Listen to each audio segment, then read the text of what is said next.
एक दिन जब ग्रेगर सामसा सो के उठता है तो वो एक बहुत बड़े कॉकरोच या बोलो कीड़े में बदल जाता है। वो सर उठा के देखता है तो उसे अपनी पतली टांगे एंड कई हिस्सों में बड़ा शरीर दिखाई देता है। ऐसे में उसकी नजर टाइम वाली घड़ी पे पड़ती है। वो बहुत हैरान सा रह जाता है बिकॉज उसने 4 बजे का अलार्म लगाया होता है बट समहाउ वो बजता नहीं। अब तकरीबन 6:15 का टाइम हो रखा होता है एंड 7 बजे उसने एक ट्रेन पकड़ के दूसरे शहर जाना था काम के सिलसिले से।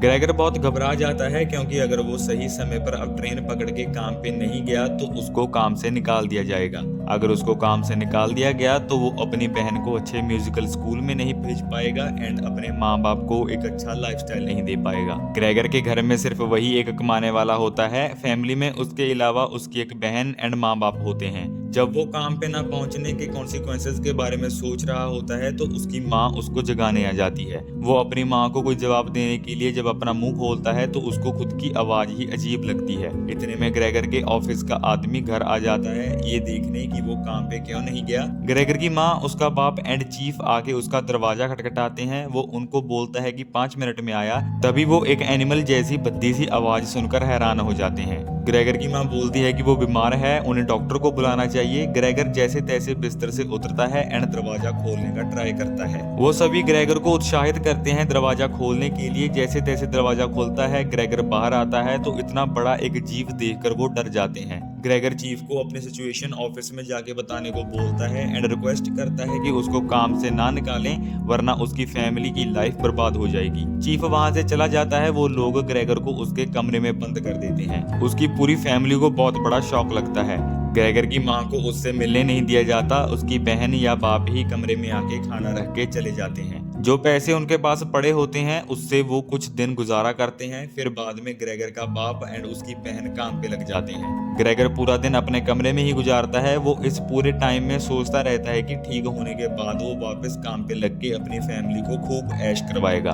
दिन गुजरते जाते हैं। ग्रेगर हमेशा अपने कमरे में रेंगता रहता है। एक दिन वो ग्रेगर का सामान उसके कमरे से निकालने लगते हैं बट ग्रेगर ऐसा नहीं चाहता। अपनी फेवरेट पेंटिंग को बचाने के लिए वो दीवार पे चढ़ के उससे चिपक जाता है। जब उसकी माँ उसे ऐसे देखती है तो वो बहुत डर जाती है एंड बेहोश हो जाती है। वो बहुत घबरा जाते हैं। जब ग्रेगर का बाप घर आता है तो ये सुन के उसको बहुत गुस्सा आता है। वो ग्रेगर को सेबों से मारता है जिससे उसकी पीठ पे लगी चोट और खराब हो जाती है। वो किसी चीज से ग्रेगर को मार देने के लिए जाता है बट ग्रेगर की बहन उसको छोड़ देने के लिए कहती है। टाइम निकलता चला जाता है। ग्रेगर वापस इंसान बनने की उम्मीद छोड़ देता है। उसके घर वाले उसके कमरे को एक स्टोर की तरह यूज करते हैं। सारा बचा कुचा सामान उसके कमरे में फेंक देते हैं। कभी कभी ग्रेगर ये सोच के बहुत उदास होता है कि वो अपनी फैमिली के लिए कुछ अच्छा नहीं कर पाया। एक दिन ग्रेगर की फैमिली हॉल में बैठ के बातें कर रहे होते हैं कि उनको किसी चीपर एंड छोटे घर में शिफ्ट होना चाहिए बट वो कहते हैं कि ग्रेगर को कैसे शिफ्ट कर पाएंगे।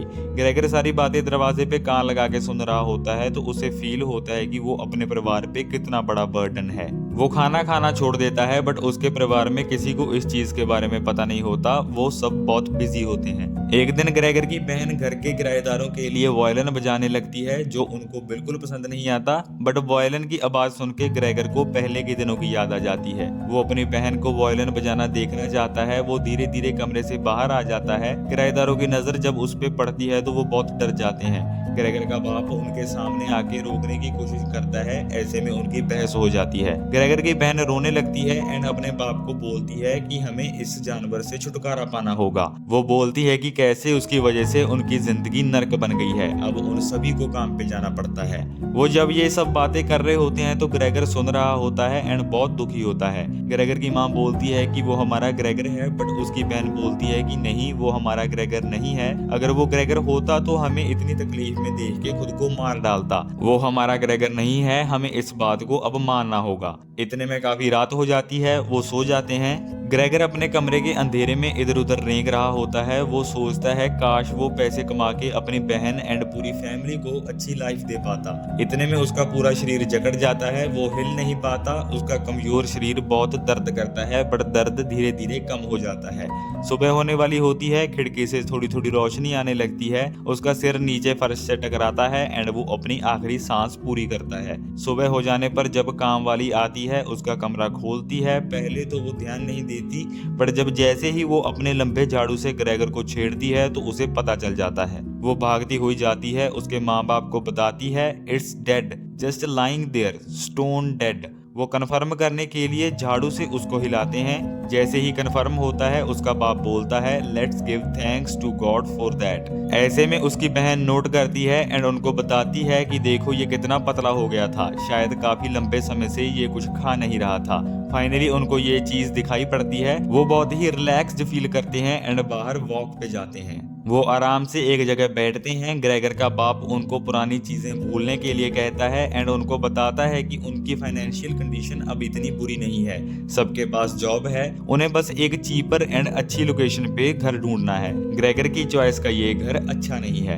इतने में वो बातें करते हैं कि उनकी बेटी भी काफी बड़ी हो गई है, उसके लिए भी एक अच्छा लड़का ढूंढना है। एंड ऐसे वो हंसते मुस्कुराते अपने नए ड्रीम्स बुनते हैं एंड राहत की सांस लेते हैं। दी एंड। ये था दोस्तों फ्रांज काफ्का का नॉवेल मेटामॉर्फोसिस। इसमें आपने देखा कि कैसे जब एक इंसान कॉकरोच बन जाता है तो वो एक बर्डन बन जाता है। बट क्या एक कीड़ा बन जाने पर उसकी फैमिली ने उसको ऐसे ट्रीट किया, या फिर पैसे ना कमाने पर, अच्छी चीजें प्रोवाइड ना कर पाने पर उसको ऐसा ट्रीटमेंट मिला? आई थिंक कि अगर कॉकरोच बनने के बाद भी उसकी कंपनी उसको पैसे देती रहती तो वो अपनी फैमिली के लिए यूजफुल रहता एंड उसकी खुद की लाइफ भी किसी और तरीके से कटती। यहाँ पे प्रॉब्लम किसी इंसान के कीड़ा बन जाने पर नहीं आती, बट जब वो यूजफुल नहीं रहता, वो प्रोवाइड नहीं कर पाता जो उससे मांगा जाता है, तब उसको लोग कीड़े कॉकरोच की तरह ट्रीट करते हैं। बहुत से इंसान कोई कीड़ा तो नहीं बनते बट यूजलेस हो जाते हैं, अपनी फैमिली की डिमांड्स पूरी नहीं कर पाते, देन उनकी फैमिली उनको किसी कीड़े की तरह ही ट्रीट करती है।